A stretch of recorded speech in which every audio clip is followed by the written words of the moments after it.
Tale of Two Cities, Book the Second, Chapter 4, Congratulatory. From the dimly lighted passages of the court, the last sediment of the human stew that had been boiling there all day was straining off, when Dr. Manette, Lucy Manette, his daughter, Mr. Lorry, the solicitor for the defence, and its counsel, Mr. Stryver, stood gathered round Mr. Charles Darnay, just released, congratulating him on his escape from death.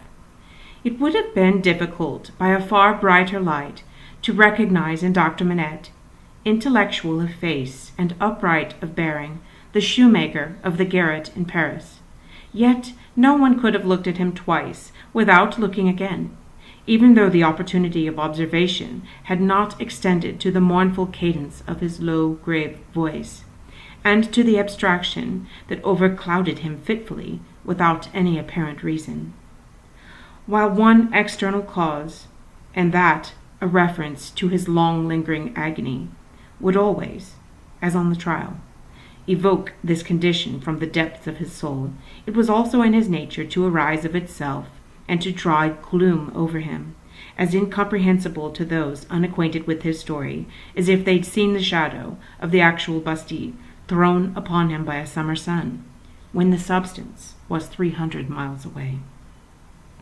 Only his daughter had the power of charming this black brooding from his mind. She was the golden thread that united him to a past beyond his misery, and to a present beyond his misery. The sound of her voice, the light of her face, the touch of her hand, had a strong beneficial influence on him almost always. Not absolutely always, for she could recall some occasions on which her power had failed, but they were few and slight, and she believed them over. Mr. Darnay had kissed her hand fervently and gratefully, and had turned to Mr. Stryver, whom he warmly thanked. Mr. Stryver, a man of little more than 30, but looking 20 years older than he was, stout, loud, red, bluff, and free from any drawback of delicacy, had a pushing way of shouldering himself, morally and physically, into companies and conversations that argued well for his shouldering his way up in life. He still had his wig and gown on, and he said, squaring himself at his late client to that degree that he squeezed the innocent Mr. Lorry clean out of the group, "I am glad to have brought you off with honour, Mr. Darnay. It was an infamous prosecution, grossly infamous, but not the less likely to succeed on that account." "You have laid me under an obligation to you for life, in two senses," said his late client, taking his hand. "I've done my best for you, Mr. Darnay, and my best is as good as another man's, I believe." It clearly being incumbent on someone to say much better, Mr. Lorry said it, perhaps not quite disinterestedly, but with the interested object of squeezing himself back again. "You think so?" said Mr. Stryver. "Well, you've been present all day. You ought to know. You are a man of business, too." "And as such," quoth Mr. Lorry, whom the counsel, learned in the law, had now shouldered back into the group, just as he had previously shouldered him out of it, "as such, I will appeal to Dr. Manette to break up this conference and order us all to our homes. Miss Lucy looks ill. Mr. Darnay's had a terrible day. We are worn out." "Speak for yourself, Mr. Lorry," said Mr. Stryver. "I've a night's work to do yet. Speak for yourself." "I speak for myself," answered Mr. Lorry, "and for Mr. Darnay, and for Miss Lucy, and Miss Lucy, do you not think I may speak for us all?" He asked her the question pointedly, and with a glance at her father. His face had become frozen, as it were, and a very curious look at Darnay, an intent look, deepening into a frown of dislike and distrust, not even unmixed with fear. With this strange expression on him, his thoughts had wandered away. "My father," said Lucy, softly laying her hand on his. He slowly shook the shadow off and turned to her. "Shall we go home, my father?" With a long breath he answered, "Yes." The friends of the acquitted prisoner had dispersed, under the impression, which he himself had originated, that he would not be released that night. The lights were nearly all extinguished in the passages, the iron gates were being closed with a jar and a rattle, and the dismal place was deserted until tomorrow morning's interest of gallows, pillory, whipping post, and branding iron should repeople it. Walking between her father and Mr. Darnay, Lucy Manette passed into the open air. A hackney coach was called, and the father and daughter departed in it. Mr. Stryver had left them in the passages, to shoulder his way back to the robing room. Another person, who had not joined the group or interchanged a word with any one of them, but who'd been leaning against the wall, where its shadow was darkest, had silently strolled out after the rest, and had looked on until the coach drove away. He now stepped up to where Mr. Lorry and Mr. Darnay stood upon the pavement. "So, Mr. Lorry, men of business may speak to Mr. Darnay now?" Nobody had made any acknowledgment of Mr. Carton's part in the day's proceedings. Nobody had known of it. He was unrobed, and was none the better for it in appearance. "If you knew what a conflict goes on in the business mind, when the business mind is divided between good-natured impulse and business appearances, you would be amused, Mr. Darnay." Mr. Lorry reddened, and said warmly, "You have mentioned that before, sir. We men of business, who serve a house, are not our own masters. We have to think of the house more than ourselves."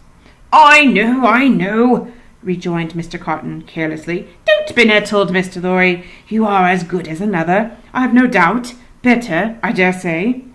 "And indeed, sir," pursued Mr. Lorry, not minding him, "I really don't know what you have to do with the matter. If you'll excuse me, as very much your elder, for saying so, I really don't know that it is your business." "Business? Bless you, I have no business," said Mr. Carton. "It is a pity you have not, sir." "I think so too." "If you had," pursued Mr. Lorry, "perhaps you would attend to it." "Lord love you, no, I shouldn't," said Mr. Carton. "Well, sir," cried Mr. Lorry, thoroughly heated by his indifference, "business is a very good thing, and a very respectable thing. And, sir, if business imposes its restraints, and its silences and impediments, Mr. Darnay, as a young gentleman of generosity, knows how to make allowance for that circumstance.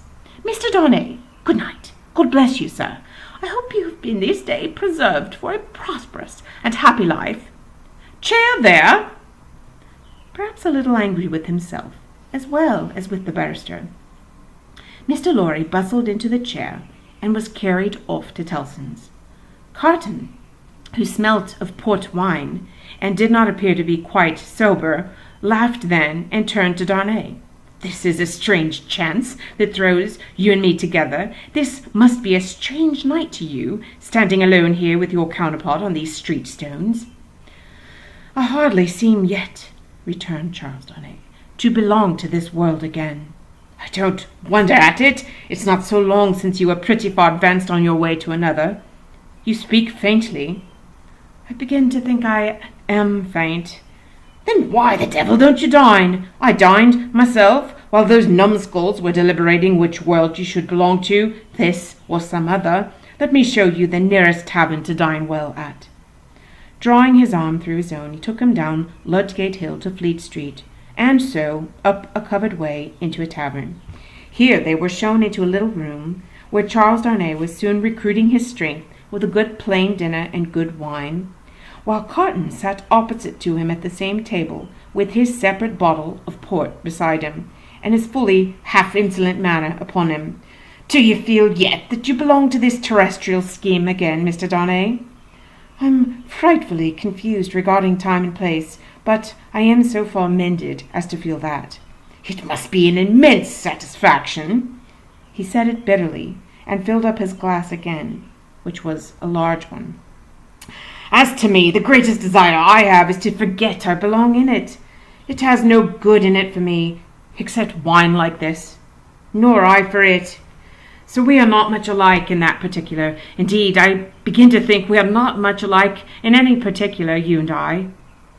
confused by the emotion of the day, and feeling his being there with his double of coarse deportment to be like a dream, Charles Darnay was at a loss how to answer. Finally, answered not at all. "Now your dinner is done," Carton presently said, "why don't you call a health, Mr. Darnay? Why don't you give a toast?" "What health? What toast?" "Why, it's on the tip of your tongue. It ought to be. It must be. I'll swear it's there. Miss Manette, then." "Miss Manette, then." Looking his companion full in the face while he drank the toast, Carton flung his glass over his shoulder against the wall, where it shivered to pieces, then rang the bell and ordered another. "That's a fair young lady to hand to a coach in the dark, Mr. Darnay," he said, filling his new goblet. A slight frown and a laconic "yes" were the answer. "It's a fair young lady to be pitied by and wept for by. How does it feel? Is it worth being tried for one's life to be the object of such sympathy and compassion, Mr. Darnay?" Again Darnay answered not a word. "She was mightily pleased to have your message when I gave it to her. Not that she showed she was pleased, but I suppose she was." The allusion served as a timely reminder to Darnay that this disagreeable companion had, of his own free will, assisted him in the strait of the day. He turned the dialogue to that point and thanked him for it. "I neither want any thanks, nor merit any," was the careless rejoinder. "It was nothing to do, in the first place, and I don't know why I did it, in the second. Mr. Darnay, let me ask you a question." "Willingly, and a small return for your good offices." "Do you think I particularly like you?" "Really, Mr. Carton," returned the other, oddly disconcerted, "I have not asked myself the question." "But ask yourself the question now." "Well, you've acted as if you do, but I don't think you do." "I don't think I do," said Carton. "I begin to have a very good opinion of your understanding." "Nevertheless," pursued Darnay, rising to ring the bell, "there's nothing in that, I hope, to prevent my calling the reckoning, and our parting without ill blood on either side." Carton rejoining, "Nothing in life!" Darnay rang. "Do you call the whole reckoning?" said Carton. On his answering in the affirmative, "Then bring me another pint of this same wine, drawer. Come and wake me at 10. The bill being paid, Charles Darnay rose and wished him good night. Without returning the wish, Carton rose too, with something of a threat of defiance in his manner, and said, "A last word, Mr. Darnay. You think I am drunk?" "I think you have been drinking, Mr. Carton." "Think? You know I have been drinking." "Since I must say so, I know it." "Then you shall likewise know why. I am a disappointed drudge, sir. I care for no man on earth, and no man on earth cares for me." "Much to be regretted. You might have used your talents better." "Maybe so, Mr. Darnay. Maybe not. Don't let your sober face elate you, however. You don't know what it may come to. Good night." When he was left alone, this strange being took up a candle, went to a glass that hung against the wall, and surveyed himself minutely in it. "Do you particularly like the man?" he muttered at his own image. "Why should you particularly like a man who resembles you? There's nothing in you to like. You know that. Oh, confound you! What a change you've made in yourself! A good reason for taking to a man, that he shows what you have fallen away from, what you might have been. Change places with him, and would you've been looked at by those blue eyes as he was, and commiserated by that agitated face as he was? Come on, have it out in plain words. You hate the fellow." He resorted to his pint of wine for consolation, drank it all in a few minutes, and fell asleep on his arms, with his hair straggling over the table, and a long winding sheet in the candle dripping down upon him.